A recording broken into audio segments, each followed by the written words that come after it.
Hey guys, welcome to my YouTube channel. You are watching on inflammable classes. So guys, कैसे हो आप सब लोग। आज के इस वीडियो में हम लोग देखने वाले हैं परसेंटेज की शॉर्ट ट्रिक्स। तो ये पार्ट 2 वीडियो है इसका मैंने पहले भी पार्ट अपलोड किया था। सो वीडियो को आपको पूरा देखना है और लाइक कर दीजिए, वीडियो को सब्सक्राइब कर लीजिए मेरे चैनल को। और विदाउट वेस्टिंग टाइम शुरू करते हैं। सक्सेसिव डिस्काउंट, इसको पढ़ने से पहले मैं थोड़ी सी इस पर ब्रीफ दे देता हूँ। सक्सेसिव डिस्काउंट होता है क्या? सक्सेसिव डिस्काउंट होता है कि एक आइटम पे दो डिस्काउंट लगाना, फर्स्ट डिस्काउंट सेकंड डिस्काउंट, ठीक है। किसी भी आइटम पे दो डिस्काउंट लगाना तो उनकी वैल्यू कैलकुलेट होती है, एक फाइनल डिस्काउंट बनता है, ठीक है, जिसे हम इक्विवेलेंट डिस्काउंट कहते हैं।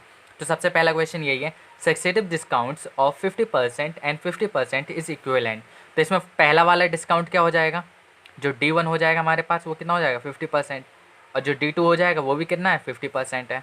तो अब ये कह रहा है इक्विवेलेंट। तो इक्विवेलेंट डिस्काउंट क्या है इसका? तो इक्विवेलेंट डिस्काउंट के लिए फॉर्मूला क्या होता है? ये होता है कि D1 प्लस में D2 माइनस D1 इंटू में D2 अपॉन में क्या 100। ये होता है इसका शॉर्टकट फार्मूला इक्विवेलेंट डिस्काउंट का। बहुत यूज़ आता है, बहुत जगह पे पूछा जाएगा, बहुत जल्दी आप कैलकुलेट कर सकते हैं इसे। 50 प्लस में 50 माइनस में 50 इंटू में 50 अपॉन में कितना 100। दो जीरो से दो जीरो कैंसिल कर दिया आप, ये 50 प्लस 50 माइनस और ये 25, तो आपका कितना आएगा, जो सक्सेसिव डिस्काउंट आ जाएगा वो आपका कितना आ जाएगा 75%। यानी आप एक सिंगल डिस्काउंट आपको मिलेगा, वो होगा 75%, जो इक्विवेलेंट डिस्काउंट होगा। आई होप आपको क्लियर आ गया होगा। इफ़ देयर आर 3 डिस्काउंट्स, देख लीजिए अगर वहाँ पे 3 डिस्काउंट्स हैं, अगर ये 3 डिस्काउंट्स की बात कर ले तो D1 प्लस में D2 प्लस में D3, तो और तीसरा क्या हो जाएगा D1 प्लस में D2 प्लस में D3 अपॉन में कितना 100, और फिर प्लस में हो जाएगा D1 D2 D3 अपॉन में क्या 100 का स्क्वायर। बस ये ध्यान रखना आपको। आई होप कि ये 3 के लिए होता है। आप इस फार्मूला के यूज़ करके, अगर 3 डिस्काउंट दे रखे हैं, 2 का मैंने बताई दिया आपको, ये 3 के लिए है। 3 से ज़्यादा सक्सेसिव डिस्काउंट्स नहीं देता वो। Okay, next question, a number is increase by 20% and then again by 20%. What percent should be the increased number in as to reduce the get by the original number? देखिए पहले एक number 20% बढ़ता है, फिर दूसरी बार 20% बढ़ जाता है, तो ये क्या हो जाता है कि 2 बार बढ़ रहा है, यानी सक्सेसिव, इसे बोलते हैं सक्सेसिवली। तो एक का हम लोग क्या ले लेंगे, x1 इज इक्वल टू में क्या लिख लें 21%, और x2 इज इक्वल टू में 22% दोबारा बढ़ा, तो ओरिजिनल नंबर के लिए उसे कितना परसेंट डिक्रीज करना पड़ेगा, यानी इक्विवेलेंट लेने के लिए। तो इनका इक्विवेलेंट का मैंने फार्मूला अभी बताया था, ऊपर वाला ही फार्मूला है। वो क्या करेंगे, x1 प्लस में x2 माइनस में x1 इंटू में x2 अपॉन में कितना 100। देखिए क्या हो जाएगा, 20 प्लस में 20 माइनस में कितना 20 इंटू में 20 अपॉन में कितना 100। ज़रा सा और PhD कर लीजिए इस पर। माइनस में कितना हो, ये यहाँ पे प्लस होता है, सॉरी, तो ये हो जाएगा कितना 44, यानी 44% इक्विवेलेंट परसेंट होता है। I hope you are getting it. अगर हाँ एक चीज़ और, अगर कोई नंबर डिक्रीज़ होती है कि वो 20% से पहले डिक्रीज़ हो रही है और फिर 20% से डिक्रीज़ हो रही है, तो आपको क्या करना चाहिए, जो इक्विवेलेंट डिक्रीजन आए तो उसके लिए भी ये फार्मूला लगाएंगे, बस यहाँ पे माइनस कर देंगे आप। ये होता है डिक्रीजिंग के लिए, और इंक्रीजिंग के लिए यहाँ पे प्लस होता है। बस आ रही बात समझ में। इंक्रीजिंग के लिए ये होता है। इंक्रीजिंग का आप सवाल देख चुके हैं, डिक्रीजिंग का हम लोग नेक्स्ट एग्जाम्पल देख लेते हैं। Next question, the population of A city is decrease by the 20% in a year. Population क्या हो रही है, डिक्रीज हो रही है 20% एक ईयर में, फिर नेक्स्ट ईयर में क्या होती है, तो पॉपुलेशन अगेन डिक्रीज बाय 30%, फिर 30% डिक्रीज हो जाती है, तो परसेंटेज निकाली, इक्विवेलेंट परसेंटेज निकालना है। क्या फार्मूला होता है, एक बार पहले क्या करेंगे हम लोग, दोनों को जोड़ देंगे, फिर मल्टीप्लाई कर देंगे अपॉन में कितना 100।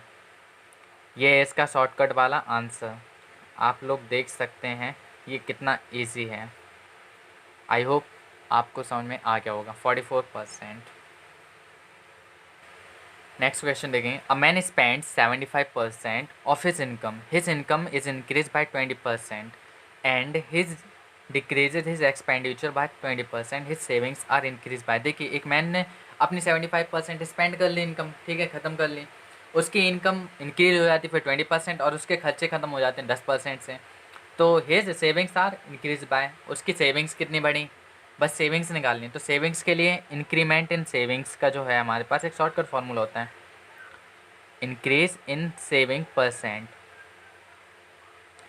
क्या होता है वो फार्मूला? वो होता है 100y माइनस में एक्स जेड अपॉन में क्या 100 माइनस में एक्स परसेंट।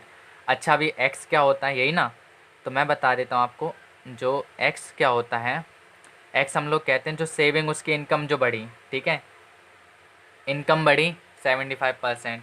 वाई क्या हुआ? जो उसने इनकम बढ़ी उसकी 20%, जो मतलब स्पेंड कर चुका था पहला। और तीसरा जेड है, तो जेड क्या है? एक्सपेंडिचर 10% का।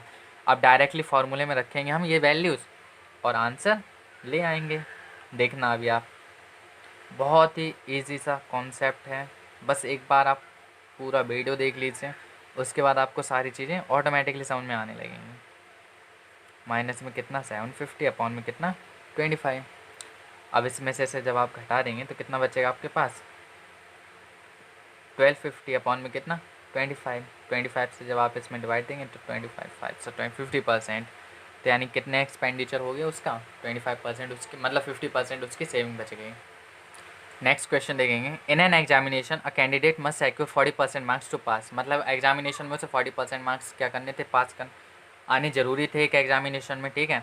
तो कैंडिडेट उसे कितने मिलते हैं? 220 मार्क्स मिलते हैं और वो 20 मार्क्स से फेल हो जाता है, 20 मार्क्स की कमी रह जाती है उसके पास।